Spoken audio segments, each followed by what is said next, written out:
giving y'all the breakdown on the toughest wrestlers. And my question to y'all is Tank Davis ducking Mikey Garcia? Let me know, man. Talk to me. So, what made me want to do this video was this. I looked at this story, which is pretty crazy, man. Very random story. And this was from Hacksaw Jim Duggan. Hold on, man. Hacksaw Jim Duggan. Hold up. Was in the news recently, right? And he recalls a moment where he engaged a home intruder. He said he threw him out the door. Hacksaw Jim Duggan got down, man. The nigga with the 2x4.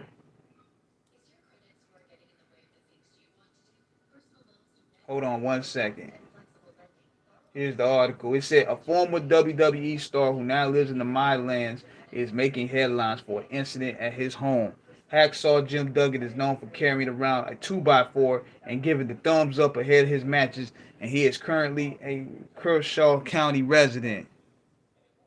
Toughest wrestlers, Haku. Man, that nigga Haku was no joke. Y'all heard the stories about Haku, man. I got Haku up there, definitely in the top 10. I got Haku up there. I got Kurt Angle up there. People, they laugh and look at Kurt Angle, but man, let me tell you something. Kurt Angle, one of the toughest to ever do it. Top 5 dead or alive to me. Hold on. Damn. Got New Jack. New Jack is up there. I got Terry Funk up there. Who else? I got New Jack. I got Terry Funk. I got, what's his name?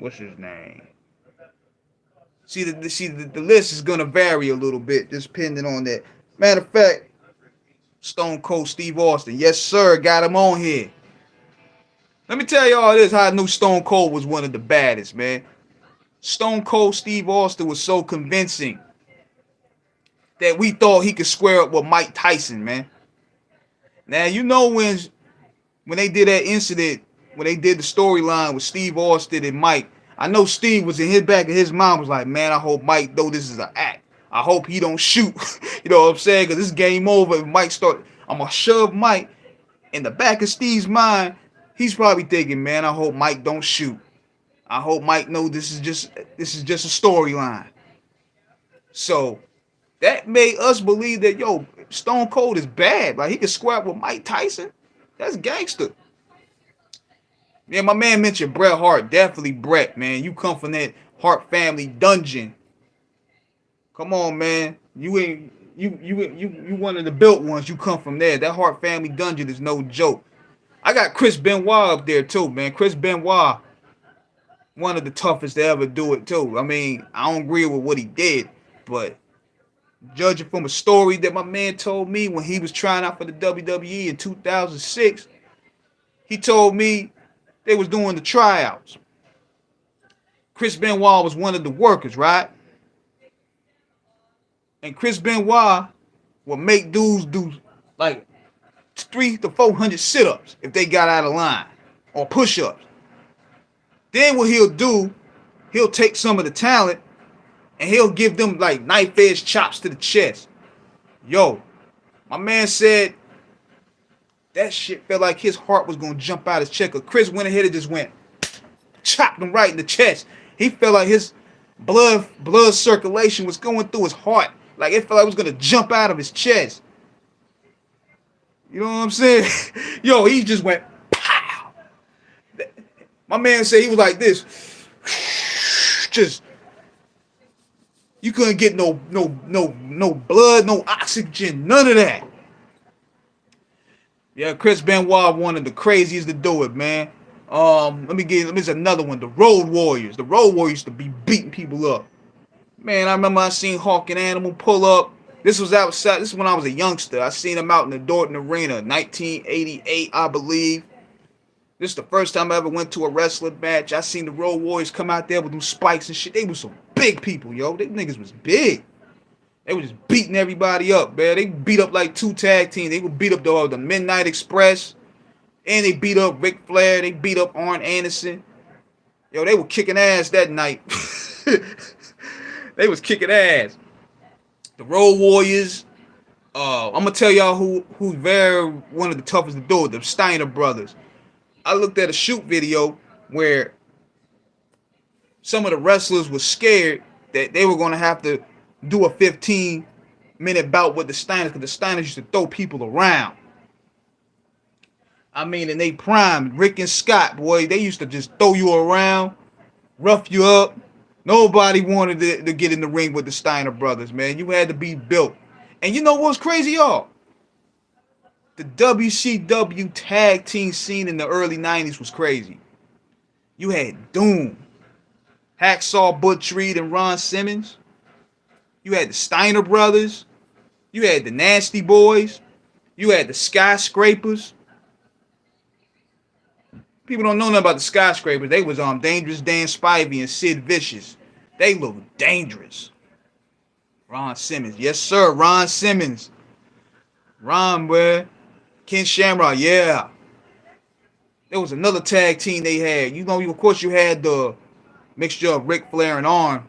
But that WCW tag team division, the Midnight Express, the Freebirds, legit tough guys.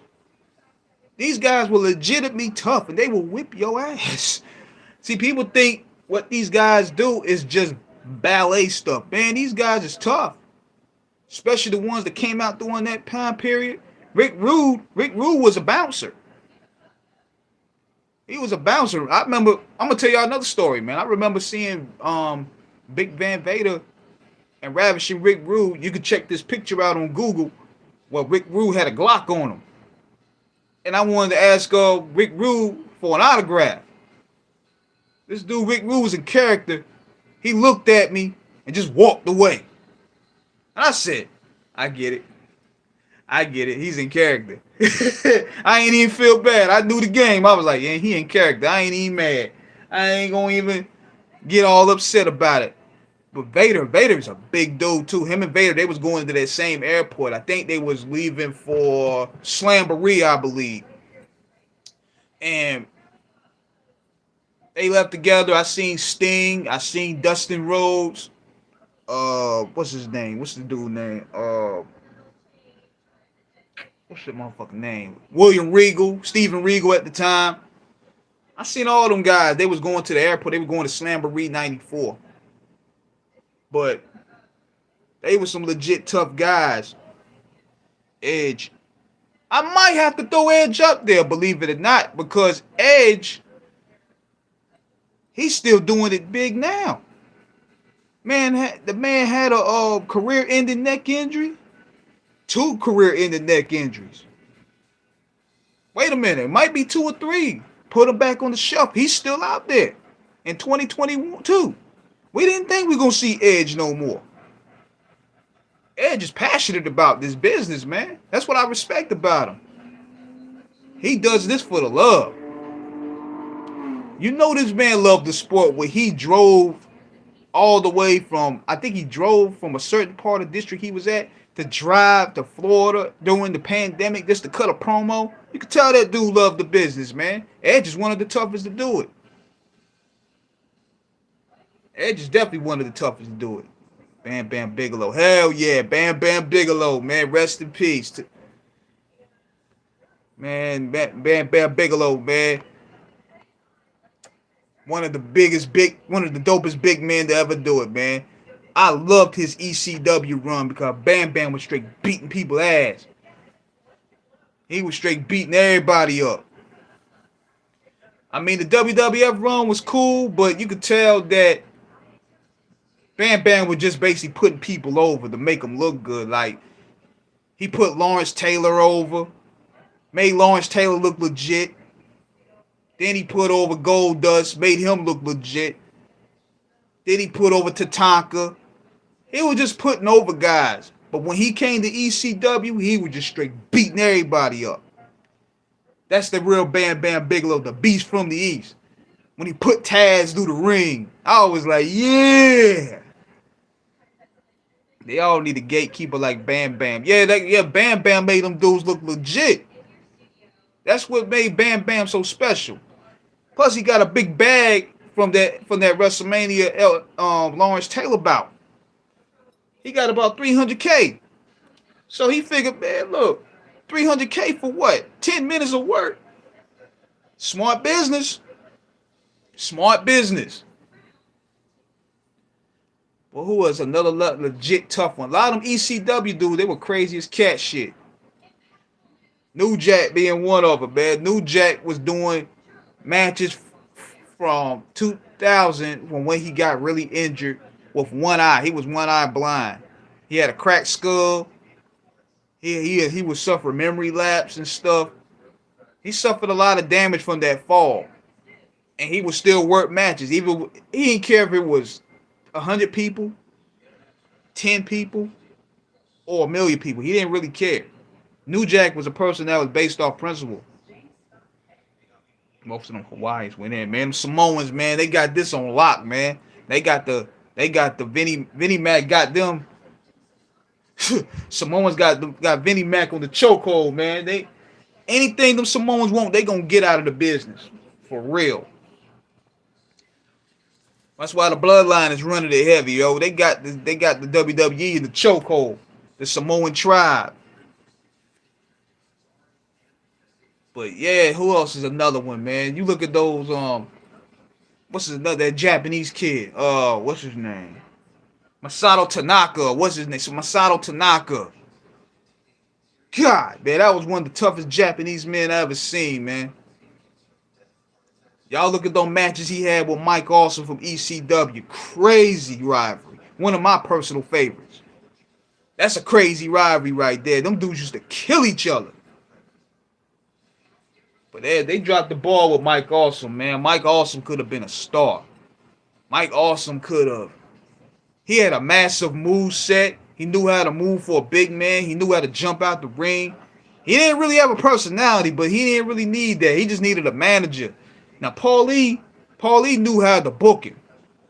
He gave him that judge dude as a manager, and he ain't really had to get on the mic. He just went in there, did his thing. Paul Lee hid his flaws because he couldn't talk. He was just power bombing people through tables. He was jumping out the ring. Man, Mike Awesome was straight awesome, no pun intended. Then he went to WCW. Fucked it all up. They messed him all the way up, man. Turn him to that 70s guy. Turn him to that 70s guy. It was over from there. But I understand though, when you get older, you understand that you don't want to pretty much go through tables for a hot dog and a handshake. You know what I mean? You don't want to go do that. I mean, I understand that when he took the bag for WCW, that was to secure some security. To probably get some health insurance. To probably fix some of those injuries that he had. You won't get no insurance in ECW like that. Straight up and down.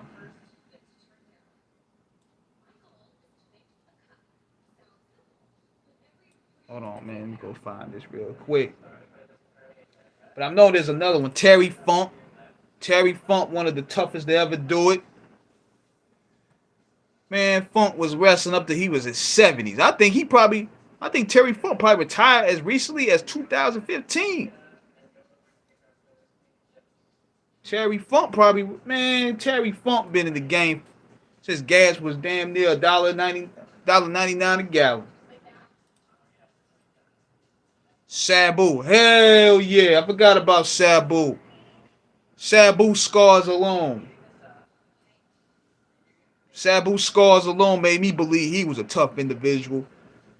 Not to mention the barbed wire match with him and Terry Funk. Yo, that match was so crazy. Paul Heyman didn't even do barbed wire matches since. He never did it since then. That's how crazy that was. Hold on, where's my phone? Damn. Shit. But yeah, man, I'm telling you. Hold on, I gotta look up something real quick. Y'all gave me some good names right there, but man, don't sleep on Terry Funk.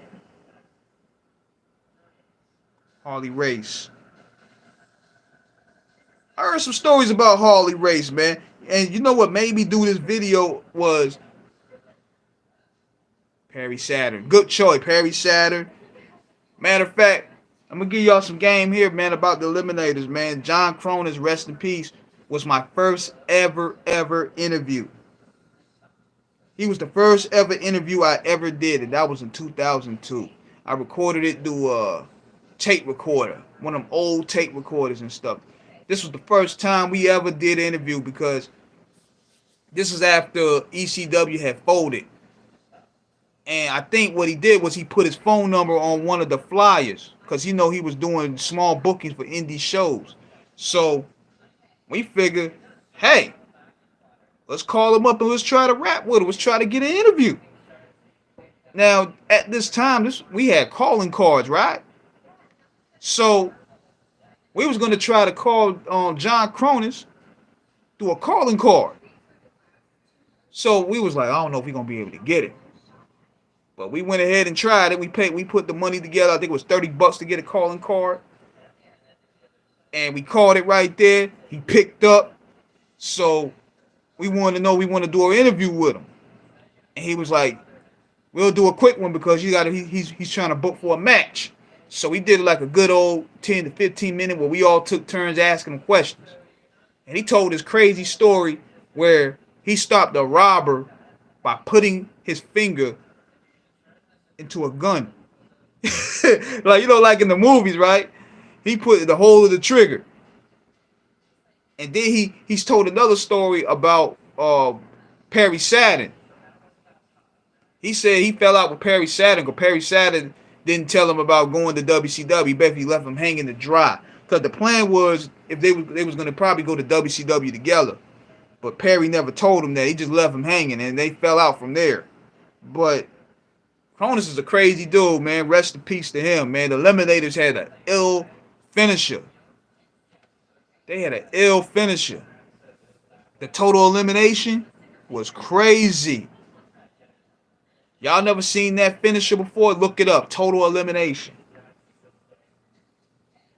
Even ECW's tag team division was pretty dope. You had the Gangsters, the Wild Samoans, the Dudley Boys, and the Eliminators. And you had the Impact players. And you had Sabu and Rob Van Dam. They were making noise in that tag division, bro. I'm telling y'all, man, that ECW from 97 to 99 was the shit. Like, that was the best wrestling bar none. 99 to me, ECW was better than both. They were better than both WWF and WCW. But see, the problem was they was taking all their talent, so therefore they couldn't compete. As soon as they went on TV, Taz and the Dudley Boys were gone. So that's a chunk of your talent right there. And plus, Paul E wasn't paying people, so it went down just like that. But yeah, let me tell y'all this, man. Another thing y'all need to check out. Y'all need to check out Tales of the Territory. That's my favorite show right now. You can check it out on Vice, where you have a lot of these old timers. They were telling some crazy shit that was happening behind the scenes at these territories at the time. Man, them stories were wild. I'm telling you, man, those were some straight alphas. Them stories were crazy. Like the one I'm looking at now, I'm looking at the one on WCCW with the Von Erichs. They telling some wild stories on that one, man. They got a lot of them old timers there. Now I'm gonna see if I can find the one on the Crockett promotion. That's the one I really wanted to watch. So I'm gonna let y'all know how that is when I watch that tonight. But nevertheless, let me get on to this right quick, man. I'm gonna ask y'all this too for boxing purposes. Is Tank Davis ducking Mikey Garcia? It's starting to look like it. It's starting to look like it, champ. Because it's kind of like, why don't these guys just fight? The minute Tank start pulling the Oh, you taking steroids card. I was like, ah, boy, here we go. He pulling the Floyd. He pulling the Floyd. Like, go ahead, just fight the man, yo. Come on, man. Let's get this thing going. The Crawford and Spence shit should have been happened. They building the fight. I hope you right, man. This shit is killing boxing. This shit is killing boxing, man. I hope they are building the fight, man. Until I see some paperwork and until I see some ink dry, I take it for what it is, man. I take it as just hype right now. Sign that contract, and then we'll know. Hey, like Spence and Crawford, they had us believing that fight was gonna take in November, man. It all fell apart. There's too many promoters in this shit. There's too many promoters in boxing. Like, let these guys scrap for the sport, man. I ain't never seen so many hag talent in my life. Too many hands in the cookie jar. You're exactly right. Too many hands. Too many promoters. Too many managers. Like, come on, man. People want to see a good fight. This was going to be the super fight of the decade. It's still corrupt, man. It's always going to be corrupt. And I'm disappointed in Al Heyman in not making this happen. I love Al Heyman, man. Al Heyman's one of the best black heroes ever. But, man, I'm like, damn, Al, you could have made this happen. Now, is Spence scared? Like, come on, man. Like, I'm just putting all this on the table. I'm disappointed with that, man. I'm disappointed PBC for not making that happen, man. Like, look, we supposed to bring the big fights. We rooted for Al for fighting to make fighters taken care of, which he's done. But now we want to see the big fights, man. Like, let Spencer fight. Come on, man. One thing I love about the UFC, and people can say all the stuff they want about Dana White, Dana gonna make them big fights happen. Dana gonna make them fights happen. No question about it. People say what they want about Dana White. Dana White gonna make sure them big fights happen. He made sure Diaz and McGregor fought 3 or 4 times. If the people want to see it, y'all got to sign up and make it happen. But see, but boxing, just like my man just said, it's too much lollygagging. Like, just sign the contract and let's get this fight set up, man. Sign the contract now. Give these guys months to prepare. Set it up for these May. Now set it up. Negotiation. Sign the contract. May, let's go. Let's get to it, man. Come on, man. Y'all killing the sport with this stuff, man. Like, we want to see some Devin Haney versus Garcia. Now, see what may happen, though, and this is what I'm afraid of. If Garcia takes that fight, and if Garcia loses, it's going to kill the value of the Tank fight. Which I'm probably thinking in strategic terms, that's probably what Tank wants to happen. See, he learning from Floyd. He learning from Floyd about how to do this. Wait for a fighter to either take an L or wait for a fighter to lose his confidence. And then all of a sudden, yeah, let's get the fight going. Like, why you ain't want to fight the man now? He ready. He undefeated. He done washed all these guys. Let's go. Let's get it going. Man, let's go and go. This is a potential super fight. These 2 fights between Spencer and Crawford, Garcia and Tank, these 2 fights alone could kill the drawing, could kill box office numbers and bring drawing power back into the boxing. But these motherfuckers is low. Is killing me, man. Strike by the line. The iron is hot. Exactly. Like,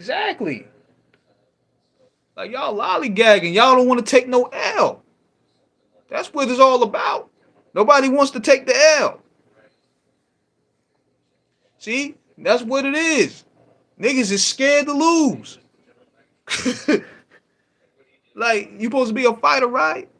More behind the Jake Paul fight. That's why these fighters are taking Jake Paul fight. Because you know one thing for sure, they're going to get paid. Even if it means taking a dive. They're going to get paid. Whereas you waiting on boxing, you dealing with these crooks. It's going to be forever in a day.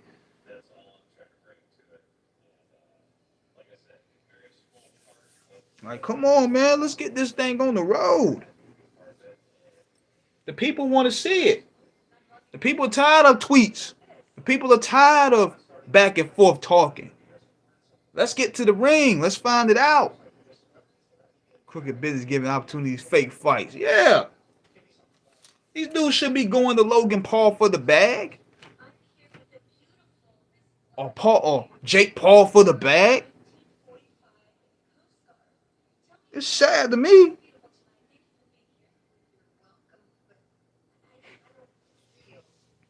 Like, come on, something got to be done about that, bro. It's too much of a corrupt system in boxing.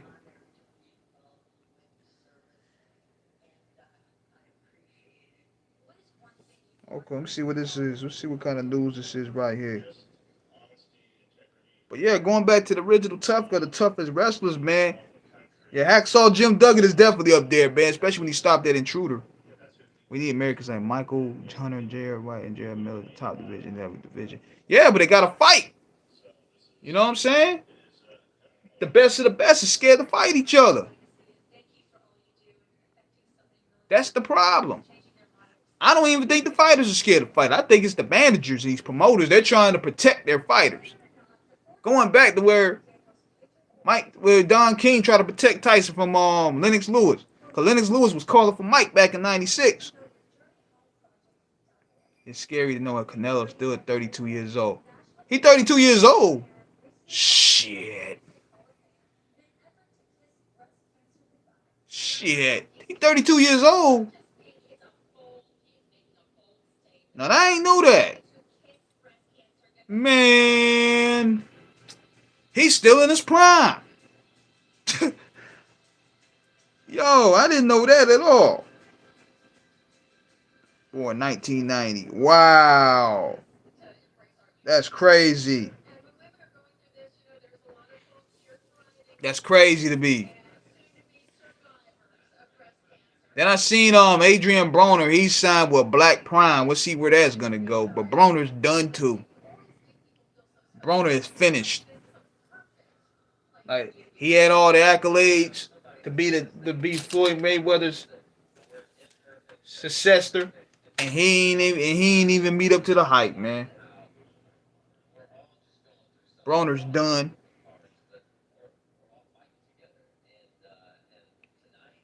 Broner didn't have the work ethic. He ain't had the work ethic. He just wanted the accolades. He wanted the accolades.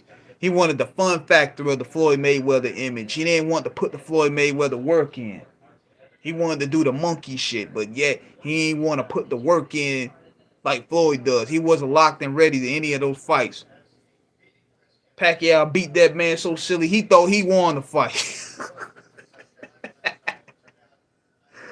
Oh, man. I control the fight. I'm still the best of all time, nigga. Sit your ass down. You punk drunk. You punch drunk right now. Pacquiao was like, pa-pa. He would tear that nigga up. Pa-pa. Pacquiao got some of the most vicious combinations I ever seen in my life, yo. He was killing Broner on that fight. But I'm going to tell y'all this, man. People didn't want to hear it, man. But that's what Floyd didn't want to take that fight when Pacquiao was ready either. He waited till Pacquiao got dropped by Marquez. Then he wanted to rush the fight. Floyd knew what it was. Floyd slick. He trying to protect that record. We protect the boxing. Nah, nigga. Nah, you ain't fighting none. Nah, you ain't fighting dudes that's going to really fight. Pacquiao in 2008, 2009. You see how he destroyed De La Hoya?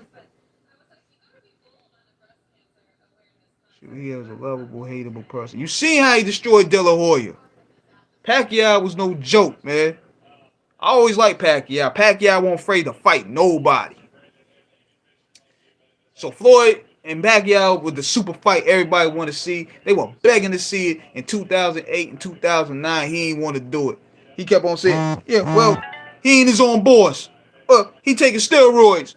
Like, come on, man. Just fight that nigga, man. He waited right good. Pacquiao got dropped and he was older. Then Floyd got in there with him and got a bag. He didn't want to fight Pacquiao at his prime when he was ready. When he was coming off beating everybody up, he waited right good and Marquez slumped him. Then all of a sudden he speeded up the negotiation.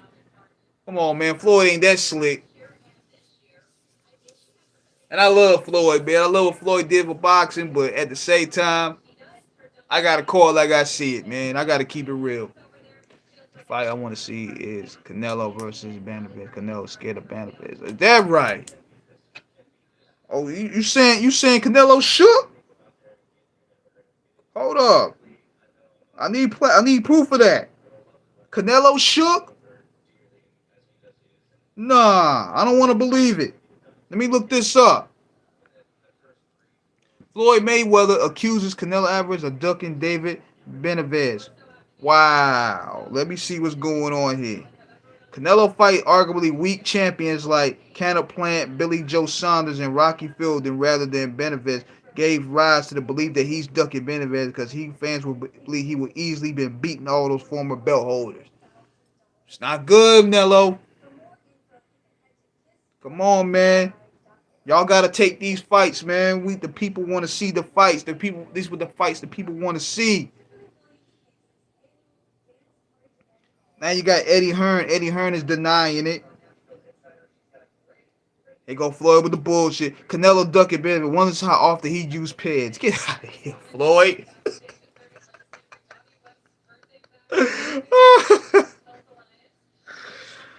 Oh man. Come on, Canelo. Let's make it happen then. If you ain't ducking, let's do it. Come on, man. The people want to see it. The people want to see this go down, man. You don't fail the people now.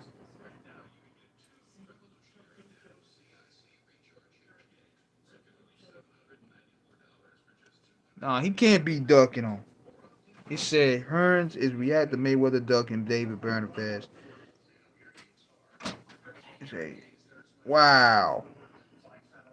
He said Mayweather fans he feels that Canelo has been ducking the former champion, and he already wants to see him set it up already. According to Hearn, Canelo is not obligated to fight who the fans want him to fight.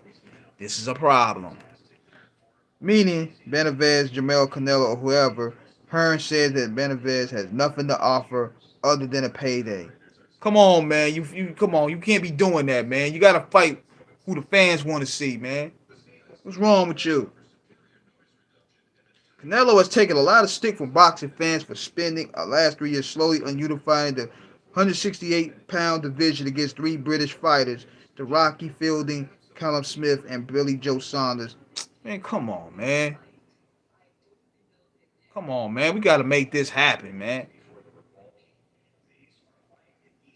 Fans didn't ask Canelo to fight any of those fighters. They've been clamoring for the last 3 years for Canelo to fight Charlo, Triple G, Benavidez,